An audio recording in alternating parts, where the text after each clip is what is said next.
இந்தாங்க.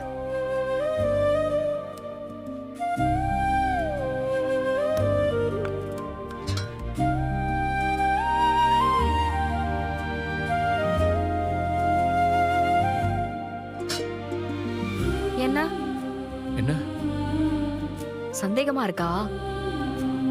என்ன சந்தேகம்?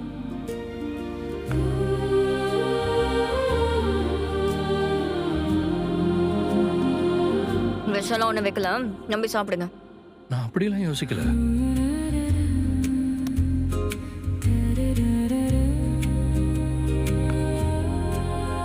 எனக்கு 2 போதும். 3 சப்பாத்தி கொடுக்கணும்னு உங்க அண்ணி சொல்லிட்டு போயிருக்காங்க. 2 போதும் நீ எப்போவும் நான் சொல்லிடுவேன். அண்ணி தான் கேட்காம 3வது ஒன்று கொடுப்பாங்க. அதையும் சொன்னாங்க.